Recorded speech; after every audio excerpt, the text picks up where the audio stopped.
بسم اللہ الرحمن الرحیم۔ محترم ناظرین، السلام علیکم ورحمۃ اللہ وبرکاتہ۔ جمعیت علماء اسلام کے سربراہ مولانا فضل الرحمان صاحب دامت برکاتہم العالیہ سے حماس رہنما ڈاکٹر ناجی ظہیر کی ملاقات۔ تفصیلات کے مطابق حماس رہنما کے وفد کی ہمراہ جمعیت علماء اسلام سربراہ کی رہائش گاہ پر آمد ہوئی ہے۔ غزہ کی تازہ ترین صورتحال سے آگاہ کیا گیا۔ حماس رہنما نے کہا کہ اسرائیل نے ظلم و بربریت کے ریکارڈ توڑ دیے ہیں۔ رابطہ عالم اسلامی کے اجلاس کے موقع پر مولانا فضل الرحمان صاحب کی جانب سے فلسطینی بھائیوں کے بارے میں دو ٹوک موقف اختیار کرنے پر حماس رہنما نے ان کا شکریہ ادا کیا ہے۔ اس موقع پر مولانا فضل الرحمان صاحب دامت برکاتہم العالیہ کا کہنا تھا کہ ہر موقع پر فلسطین پر ہونے والے مظالم کے خلاف احتجاج کرتے رہیں گے۔ عوام سڑکوں پر آئیں گے تو حکومت خود گر جائے گی۔ تفصیلات کے مطابق جمعیت علماء اسلام کے سربراہ مولانا فضل الرحمان صاحب دامت برکاتہم العالیہ کا کہنا ہے کہ ہمارا احتجاج الیکشن کو کھیل بنانے والوں کے خلاف ہے۔ عوام سڑکوں پر آئیں گے تو حکومت خود گر جائے گی۔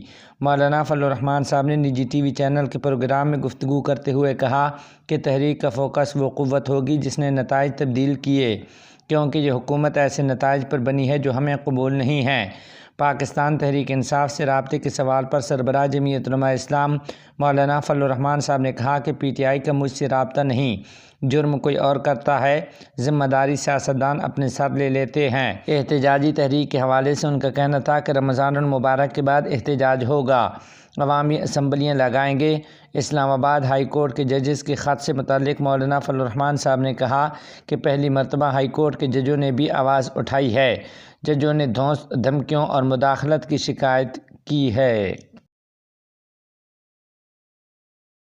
قادیانیوں سے متعلق فیصلے کے خلاف علماء کرام سے رائے مانگ لی گئی۔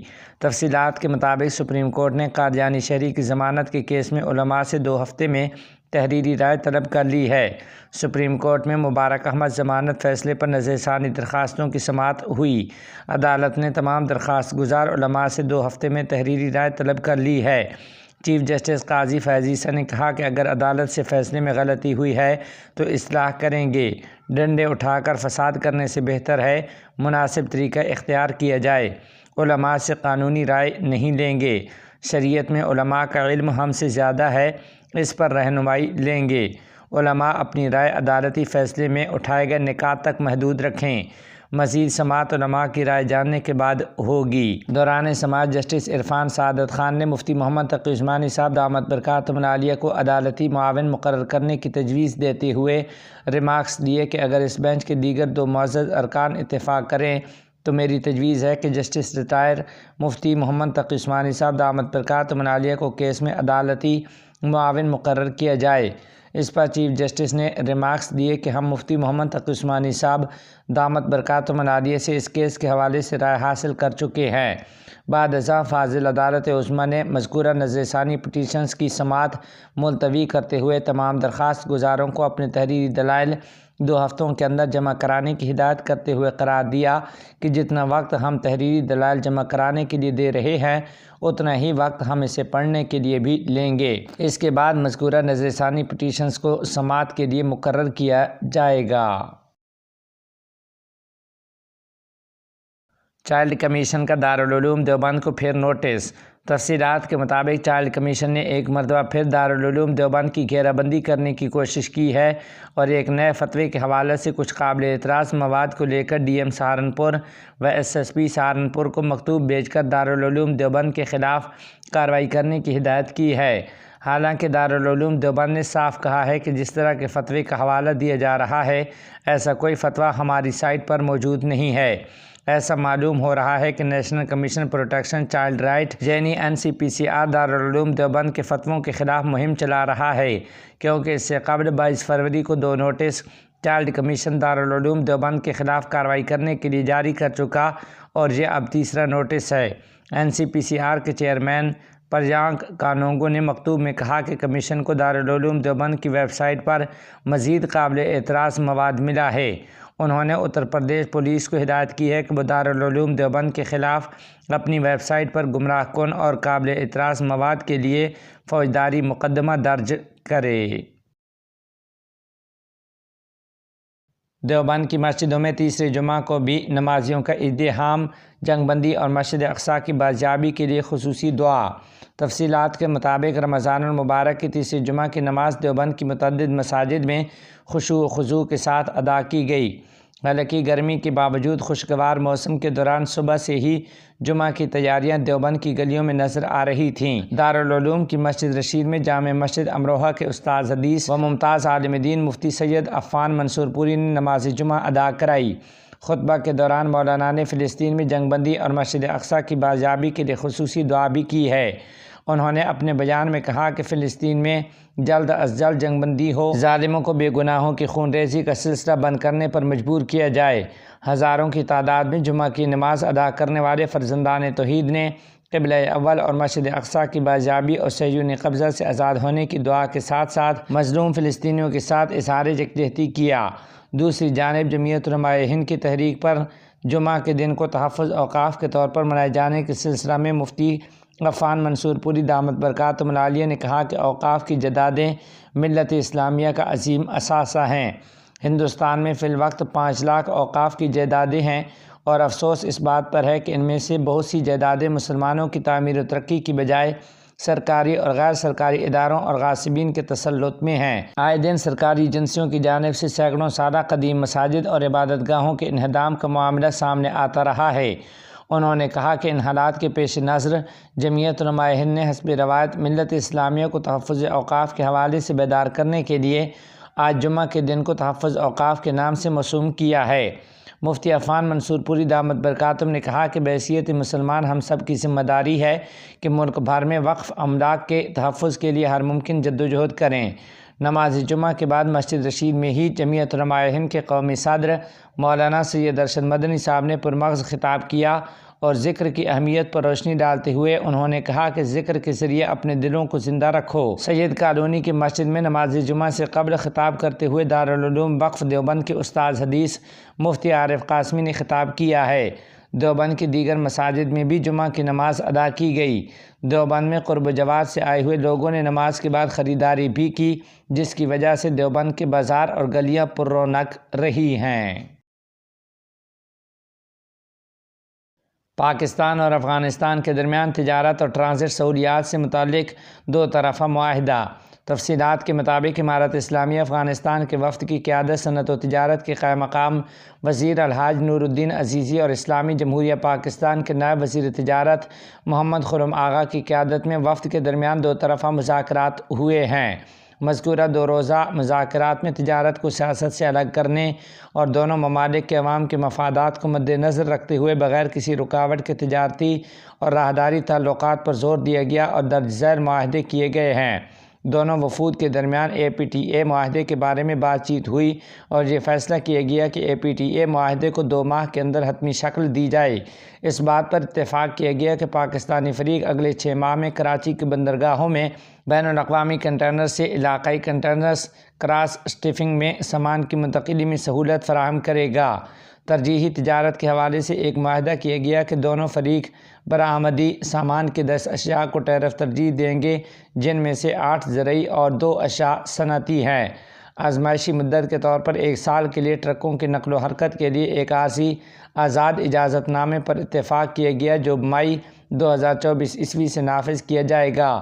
دونوں ممالک کے ہوائی اڈوں کے ذریعے ملٹی ماڈل ایئر ٹرانزٹ کی شکل میں سامان کی منتقلی کے حوالے سے ایک معاہدہ طے پایا جو اگلے 2 ماہ میں شروع ہو جائے گا۔ افغانستان کے ٹرانزٹ سامان کے حوالے سے پاکستان کے حالیہ اقدامات کے سلسلے میں 1 ہفتے کے اندر لازمی بینک گارنٹی کی شرط ختم کر دی جائے گی اور حسب سابق انشورنس کو کافی سمجھا جائے گا۔ پاکستانی فریق نے وعدہ کیا کہ افغان فریق کے ساتھ مشاورت سے دیگر رکاوٹیں دور کرنے کے لیے مزید اقدامات بھی کیے جائیں گے۔ دونوں فریق نے بارٹر تجارت سے باز رہنے اور بینکنگ تعلقات قائم کرنے اور اسے ترقی دینے پر اتفاق کیا ہے۔ افغانستان سے پاکستان کو کوئلے کی برآمد پر تبادلہ خیال کیا گیا اور پاکستانی فریق نے بین الاقوامی قیمت پر افغانستان سے کوئلہ خریدنے کے لیے اپنی آمادگی کا اظہار کیا ہے۔ اس بات پر بھی اتفاق کیا گیا کہ افغانستان کے اندر برآمدی کپاس پر کیا جانے والا جراثیم کشی کا عمل کافی ہے۔ یہ بات قابل ذکر ہے کہ اسلامی جمہوریہ پاکستان کے اعلیٰ سطحی وفد کا یہ دورہ نائب وزیر تجارت محمد خرم آغا کی قیادت میں امارت اسلامیہ افغانستان کی وزارت صنعت و تجارت کی سرکاری دعوت پر تجارت کے فروغ کے لیے دونوں ممالک کے درمیان ٹرانزٹ تعلقات مستحکم کرنے اور انہیں مزید توسیع دینے کے لیے کیا تھا۔ $53 ملین کی لاگت سے خواف ہرات ریلوے لائن کے چوتھے سیکشن کی تعمیر کے معاہدے پر دستخط۔ تفصیلات کے مطابق نائب وزیر اعظم برائے اقتصادی امور ملا عبدالغنی برادر خند کی موجودگی میں افغانستان ریلوے اتھارٹی اور گاما گروپ آف کمپنی کے درمیان ہرات خواف ریلوے لائن کے چوتھے سیکشن کے دوسرے حصے کی تعمیر کے معاہدے پر دستخط کیے گئے۔ ہرات اور خواف ریلوے کے چوتھے سیکشن کا دوسرا حصہ 47 کلومیٹر طویل ہے، جس کی کل لاگت $53 ملین ہے۔ یہ منصوبہ 2 سال میں معیاری طریقے سے مکمل ہوگا۔ یہ خواف ہرات ریلوے منصوبے کا آخری حصہ ہے جو ایران کے رباط پارجان سے شروع ہو کر ہرات انٹرنیشنل ایئرپورٹ اور انڈسٹریل زون تک پہنچتا ہے۔ اس حصے کی تکمیل کے ساتھ افغانستان ایران کی اہم بندرگاہوں سے منسلک ہو جائے گا اور ترکی ریلوے نیٹ ورک کے ذریعے یورپ تک رسائی حاصل کرے گا۔ اس کے علاوہ افغانستان کی سرزمین سے گزر کر یہ وسطی اور جنوبی ایشیا کے درمیان تجارتی لین دین بڑھانے کی بنیاد فراہم کرے گا۔ یاد رہے کہ اس منصوبے کی تکمیل سے فرح، نیمروز، ہلمند اور قندھار میں ریلوے نیٹ ورک کو توسیع دینا ممکن ہوگا۔ فلسطینی عوام مسجد اقصی کو ہمہ وقت آباد رکھیں۔ تفصیلات کے مطابق مسجد اقصی کے خطیب اور ممتاز عالم دین الشیخ اکرمہ صبری نے کہا ہے کہ جب تک نہتے فلسطینیوں کے خلاف صہیونی ریاست کی منظم ریاستی دہشت گردی اور نسلی تعصب پر مبنی پالیسی ختم نہیں ہوگی، بیت المقدس میں امن قائم نہیں ہوگا۔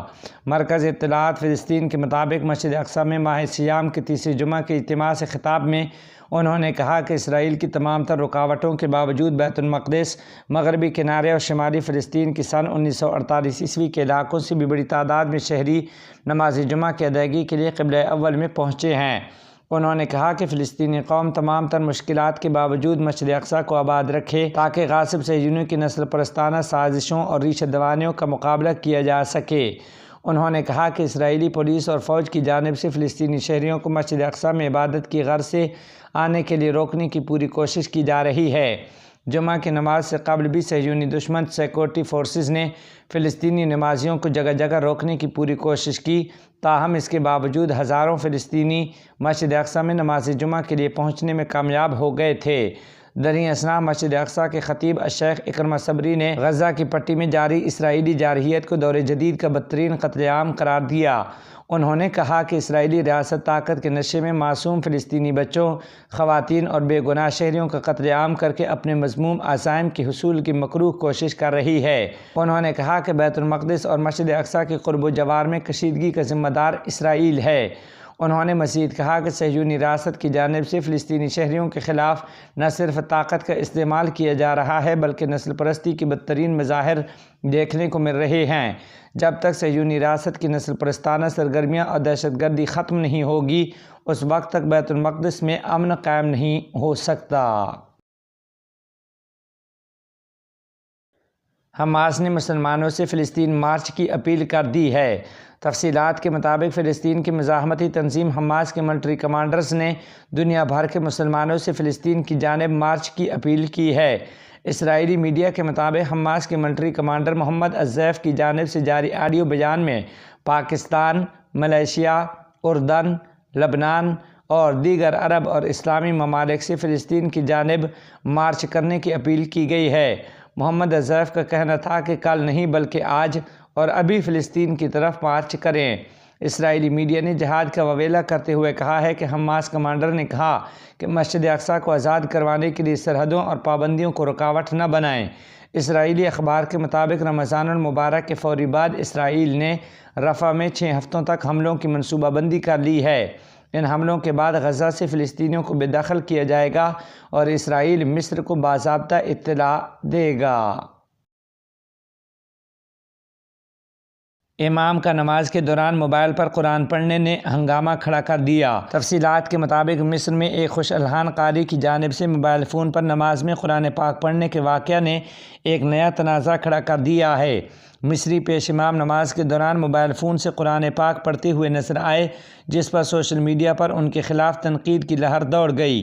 کچھ صارفین نے امام پر فون سے کھیلنے اور توجہ ہٹانے کا الزام لگایا، جبکہ دوسروں کا خیال تھا کہ اگر وہ موبائل فون سے قرآن پڑھ رہا ہو تب بھی جائز نہیں ہے۔ دوسری جانب مصری آزاد خیال دارالافتاء کے سیکرٹری عمر الوردانی نے ویب سائٹ پر نشر ہونے والے سابقہ بیانات میں تصدیق کی تھی کہ موبائل فون سے نماز پڑھنا درست ہے۔ اس نے وضاحت کی کہ فون سے امام کا نماز میں قرآن پاک پڑھنا درست تھا۔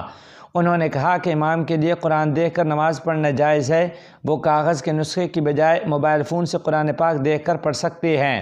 تاہم مصری دارالافتاء کے اس فتوے کے خلاف جید علماء کی رائے دوسری ہے۔ ان کا موقف ہے کہ موبائل یا قرآن سے دیکھ کر نماز میں پڑھنا جائز نہیں ہے۔ انہوں نے دلیل دی کہ نبی کریم صلی اللہ علیہ وسلم نے ارشاد فرمایا کہ اس طرح نماز پڑھو جیسے تم لوگ مجھے نماز پڑھتے ہوئے دیکھتے ہو۔ دور نبوی صلی اللہ علیہ وسلم کی 23 سالہ زندگی میں کہیں یہ ثابت نہیں کہ آپ علیہ الصلاۃ والسلام نے آپ علیہ الصلاۃ والسلام کی موجودگی میں حضرات صحابہ کرام رضوان اللہ علیہ مجمعین نے نماز میں قرآن مجید دیکھ کر پڑھا ہو۔